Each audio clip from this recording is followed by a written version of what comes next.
안녕하세요. 오늘은 세계 최고의 투자자들이 내린 정말 극과 극의 두 각의 투자 결정에 대한 얘기를 해보려고 합니다. 하나는 엄청난 성공을 거뒀고 다른 하나는 거의 재앙에 가까웠죠. 이 두 이야기 안에 단 하나의 아주 중요한 원칙이 숨어 있거든요. 자, 그럼 한번 제대로 파고들어 볼까요? 워런 버핏이 이런 말을 했죠. 오늘 이야기의 핵심, 바로 진실성을 이보다 더 잘 표현할 수는 없을 겁니다. 이게 그냥 좋은 말이 아니고요. 실제 투자 세계에서 수십억 달러의 운명을 어떻게 가르는지 지금부터 똑똑히 보여드리겠습니다. 자, 그럼 첫 번째 사례 연구로 넘어가 보죠. 어찌 보면 좀 의외라고 생각하실 수도 있는데 아주 거대하고 성공적인 투자 이야기입니다. 바로 버크셔 해서웨이의 일본 투자건입니다. 버크셔가 투자한 곳은 바로 이 5개의 거대한 일본 종합 상사들이었습니다. 이 회사들은 그냥 큰 회사가 아니라 에너지부터 식료품까지 말 그대로 전 세계의 자원을 움직이는 일본 경제의 혈관 같은 곳들이에요. 하지만 버핏이 주목한 건 단순히 이 회사의 규모가 아니었습니다. 그래서 결과가 어땠을까요? 한번 보세요. 97억 달러. 와, 이게 초기 투자금 138억 달러에 대한 평가 차익이에요. 진짜 어마어마한 성공이죠. 아니, 도대체 뭘 보고 이런 투자를 한 걸까요? 네, 바로 그 질문입니다. 무엇을 샀는지는 이제 알았잖아요. 그럼 이제 왜 샀는지 그 속을 들여다봐야죠. 그들이 주목한 진짜 이유는 과연 뭐였을까요? 정답은 놀랍게도 바로 태도였습니다. 경영진의 태도요. 회사 돈을 자기 돈처럼 아끼고 또 주주들을 어떻게 대하는지 그 철학에 완전히 반해버린 거죠. 자, 그들이 칭찬한 첫 번째 특징이 뭐였냐면요. 바로 이겁니다. 이익이 나면 주주들한테 배당으로 팍팍 돌려줬다는 거예요. 회사가 잘 되면 그 과실을 주주들이랑 같이 나누는 거. 이게 바로 정직한 태도 아니겠어요? 그리고 두 번째는요, 주가가 좀 싸다, 우리 회사 가치보다 낮다 싶으면 자사주를 사들여서 주주들의 가치를 높여줬다는 겁니다. 이게 뭘 의미하냐면 단기적인 성과에 연연하는 게 아니라 정말 장기적으로 회사를 보고 있다는 명확한 신호죠. 마지막으로 이게 진짜 중요한 포인트인데요. 경영진이 자기들 월급을 막 터무니없이 챙기지 않았다는 거예요. 버핏이 이걸 보고 미국 경영진들보다 훨씬 덜 탐욕스럽다 뭐 이런 식으로 표현했거든요.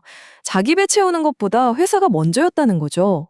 자, 이제 분위기를 확 바꿔보겠습니다. 완전히 반대되는 이야기.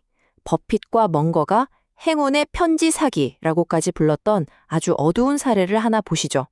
이 극명한 대비를 통해 오늘 이야기의 핵심이 보일 겁니다. 이 비극의 주인공은 밸리언트라는 제약회사, 그리고 투자자는 놀랍게도 아주 명성이 높았던 세쿼이아 펀드였습니다. 아니, 그렇게 잘 나가던 펀드가 왜 이런 실수를 했을까요? 그게 이 이야기를 더 흥미롭게 만들죠? 버핏은 이 상황을 이렇게 딱 잘라 말했습니다.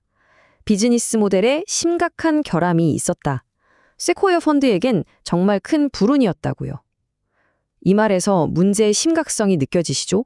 근데 행운의 편지 사기라니 이게 무슨 말일까요? 밸리언트가 하던 짓이 딱 그랬다는 겁니다. 계속 다른 회사를 비싸게 사들이고 기존 약값은 막 수백 배씩 올려버려요.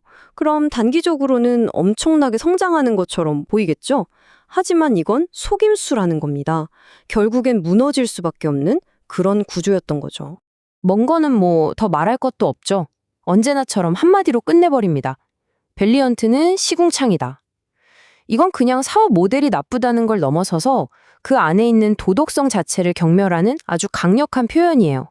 자, 이제 두 이야기를 나란히 놓고 한번 비교해봅시다. 오늘 이야기의 클라이맥스입니다. 도대체 무엇이 이 두 회사의 운명을 이렇게 극과 극으로 갈라놓았을까요? 바로 이겁니다. 한눈에 들어오시죠? 왼쪽 일본 모델은 주주를 생각하고 길게 보고 함께 가려는 철학이 있었어요. 반면에 오른쪽 밸리언트는 오로지 단기 성과, 눈앞의 이익에만 목을 맸죠. 결국 이 모든 차이는 딱 한 단어, 진실성이 있고 없고의 차이였습니다. 네, 그러니까 결론은 이겁니다. 이 두 투자의 성패를 가른 결정적인 요인은 복잡한 재무제표나 분석이 아니었어요. 바로 리더들의 인격이었습니다. 그럼 이 엄청난 교훈을 우리는 어떻게 써먹을 수 있을까요?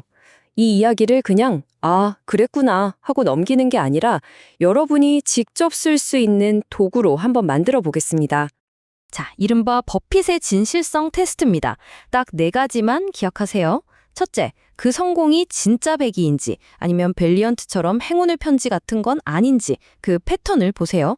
둘째, 일본 기업들처럼 주주들과 이익을 나누고 현명하게 투자하는지 자본 배분을 평가하시고요. 셋째, 경영진이 자기 이속만 챙기는지 아닌지 인센티브를 확인해야 합니다. 그리고 마지막으로 가장 중요한 거죠. 이 모든 것의 바탕에 근본적인 정직함이 있는지를 물어보세요. 이 4가지 질문만 던져도 본질이 보일 겁니다. 자, 마지막으로 이 질문을 여러분께 던지면서 마무리하고 싶습니다. 이 교훈은 투자에만 해당되는 게 아니에요. 우리가 살면서 어떤 회사, 어떤 리더, 심지어 파트너를 평가할 때 눈에 보이는 화려한 숫자만 보고 있나요? 아니면 그 뒤에 숨어 있는 사람의 인격과 진실성을 들여다보고 있나요? 한 번쯤 깊이 생각해 볼 문제 아닐까요?